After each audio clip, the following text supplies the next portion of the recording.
Hi மக்களே, good morning, வணக்கம். அங்கே என்ன காஞ்சிட்டுருக்குது, தாளிச்சு விட்டுலாங்க. என்ன போட்ட உடனே ஆல்ரெடியாக சூடாயிட்டாங்க. கொஞ்சம் கடுகு உளுத்தம் பருப்பு போட்டுக்கலாம்.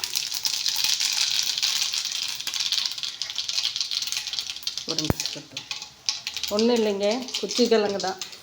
ஒவ்வொரு இடத்துலையும் ஒவ்வொரு மாதிரியாக சொல்லுவாங்க. இருக்குது இங்கே வந்து நம்ம சேலம், தருமபுரி இந்த சைடு நிறைய இடத்துல கப்பக்கிழங்குன்னுவாங்க. ஒவ்வொரு இடத்துக்கும் ஒவ்வொரு மாதிரியும் சொல்லுவாங்க. பூண்டு நம்ம செடியில் விட்டு ரொம்ப காரமான மிளகாய், அது உருத்த பிறகு இவ்வளோ தான் இருக்கும், சின்னதாக. வெங்காயம் பெரிய வெங்காயம் தான் பொடி பண்ணி வச்சுருக்கிறேன், போட்டுடலாங்க. இதெல்லாம் பூண்டு போட்டுக்கலாம் ஃபஸ்ட்டு. அது கொஞ்சம் அந்த எண்ணெயில் வந்து அது வணங்கணும் நல்லா. அதோட எசன்ஸ் ஃபுல்லாக அந்த எண்ணெயில் கருவேப்பிலை, பச்சை மிளகா இதெல்லாமே போட்டுக்கலாங்க.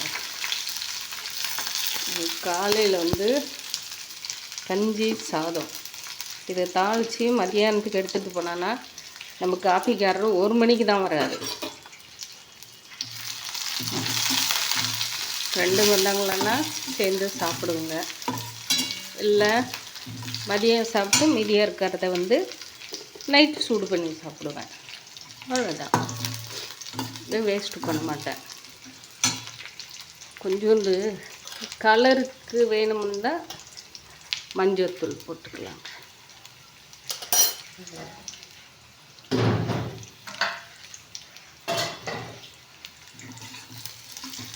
அது வெங்காயம் போட்டதுக்கப்புறமா பெருங்காயம் கொட்டிக்கலாம். கொஞ்சம் சிம்மில் வச்சுருக்கிறேன். இன்றைக்கி காலையில் வேறு எந்த வேலையும் இல்லைங்க. எந்திரிச்ச உடனே வாஷிங் மிஷினில் துணி போட்டேன். ஏன்னா ஒரு 2-3 நாளைக்கு மோடம் இருக்குன்னு பேசிக்கிறாங்க. தெரியாது, நம்ம நியூஸும் பார்க்கல, அதெல்லாம் இல்லை. இப்போ வெங்காயத்தை எடுத்து அரிஞ்ச வெங்காயத்தில் கொட்டிடலாம்.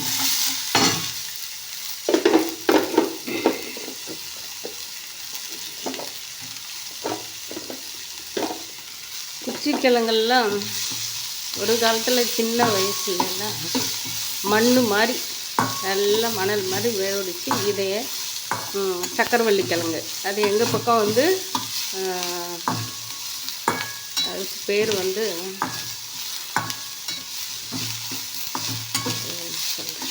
வள்ளிக்கிழங்குன்னு சொல்லுவாங்க. இதுக்கு வந்து குச்சிக்கிழங்கு, அதுக்கு பேர் வந்து வள்ளிக்கிழங்கு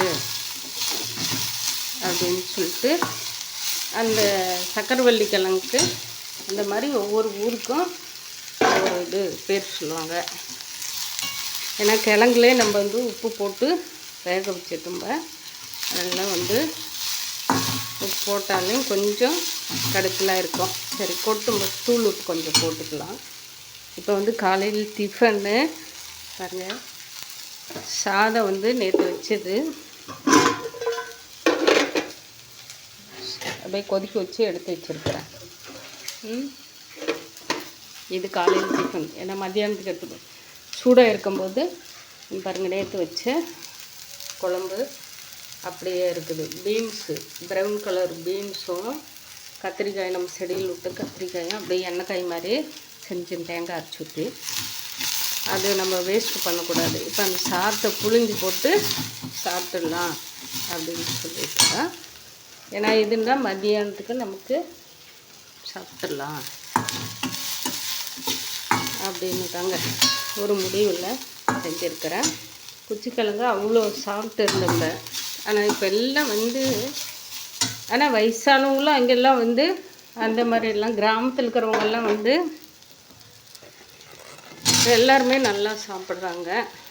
இந்த டவுனில் தான் வந்து மேக்ஸிமம் டாக்டருங்க இப்போ வந்து அந்த சக்கரவள்ளி கிழங்கை எவ்வளோ வேணாலும் சாப்பிட்லாம் அப்படிங்கிறாங்க. ரெண்டுமே பூமியிலேருந்து தான் விளையுது. பாருங்களேன் மாற்றத்தை. கேரட்டு, பீட்ரூட்டு, உருளைக்கிழங்கு இது எல்லாமே பூமியிலேருந்து வருது. கருணக்கிழங்கு, கருணக்கிழங்கு, சேமக்கிழங்கெல்லாம் எனக்கே ஒரு நாளைக்கு சாப்பிட்றேன். இதுவும் வந்து நமக்கு முன்னையெல்லாம் வருஷத்துக்கு ஒரு இதாக இருக்குது. இப்போ வந்து அப்பமே வருது நமக்கு குச்சிக்கிழங்கு. சாப்பிட்றதுக்கு. எண்ணெய் கம்மியாக தாங்க விட்ருப்பேன், அதிகமாக இல்லை. சுகர் இருக்கிறவங்க, தைராய்டு இருக்கிறவங்க மட்டும் இது ஃபுல்லாக ஒரு டிஃபன் ஐட்டம் மாதிரி எடுத்து சாப்பிட்டோம்லான்னா, ஏன்னா கொஞ்சம் வந்து குடல் டைட் கொடுக்கும். அதனால் ஒரு நெல்லிக்காய் ஜூஸு இல்லை கொய்யா இலை ஜூஸு இது சாப்பிட்றது உடம்புக்கு நல்லது தான். ஆனால் கொஞ்சம் குடல் டைட் கொடுக்கறதுனால, இல்லை நல்ல புளி ரசம் இந்த மாதிரி வந்து சாப்பிட்டோம்னு வச்சாங்களேன், நல்லா ஃப்ரீ ஆகிடும் உடம்பு.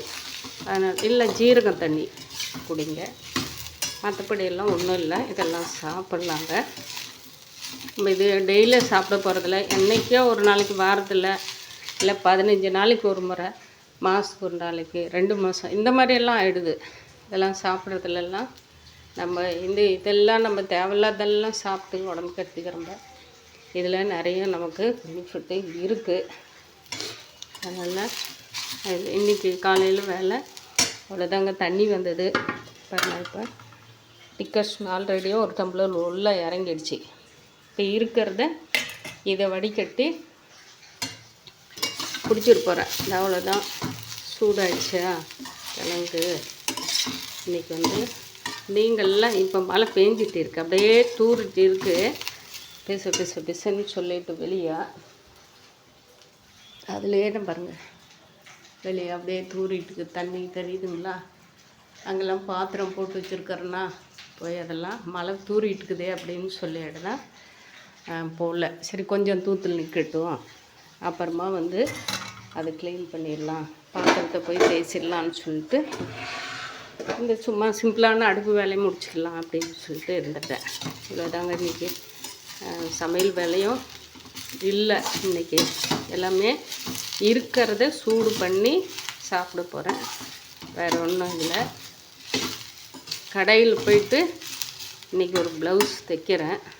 அது வேணும்ல நான் போடுறேன். நேற்று வந்து என்னோடய ப்ளவுஸை வந்து நான் வந்து பைப்பிங்கு நம்ம மடித்து தைக்கிறத நான் நூல் நம்ம எம்மிங் பண்ணுறதெல்லாம் மடித்து தைச்சிருப்பேன், அது போட்டிருப்பேன். அது பாருங்கள், நீங்களும் அந்த மாதிரி ட்ரை பண்ணி பாருங்கள். உங்களுக்கு பிடிச்சிருந்தா அதை நீங்களும் நல்லா இருக்குது, அழகாக இருக்குது. ஏன்னா ஒவ்வொருத்தருக்கும் ஒரு டேஸ்ட் இல்லைங்களா? நீங்களும் அந்த மாதிரி ட்ரை பண்ணி நான் தைச்சி போட்டு பாருங்கள், எப்படி இருக்குன்னு சொல்லிட்டு நீங்கள் எனக்கு நேற்றே சொல்லியிருப்பேன், ஒரு லைக் கொடுங்க அப்படின்னு சொல்லிட்டு. அவ்வளோதாங்க. கிழங்கோட வேலை முடிஞ்சிடுங்க. இறக்கி வச்சுட்டு கொஞ்சோண்டு பெருங்காயம் போடுறதுக்கு மறந்துட்டேன், தூக்கி கிண்டிடுறேன். ஏன்னா செல்லு வந்து கையில் தான் பிடிச்சிட்டு வீடியோ எடுத்துருக்குறேன், ஸ்டாண்டு வைக்கல இன்றைக்கி. சரி சின்ன இது தாளிக்கிறது மட்டும்தானே அப்படின்னு சொல்லிட்டு சூடாக இருக்கும்போதே நம்ம கொஞ்சம் பெருங்காயம் திருவி விட்டு, உப்பு ஒரு கல்லும், தூள் உப்பு பாட்டில் திறக்கணும். கையில் வந்து செல்லை பிடிச்சிட்டுக்கிறதுனால இது 2 வேலையும் இப்போ இறக்கி வச்சுட்டு நான் வந்து செய்கிறேன். பாய் மக்களே, கடைக்கு போயிட்டு நான் பேசுகிறேன்.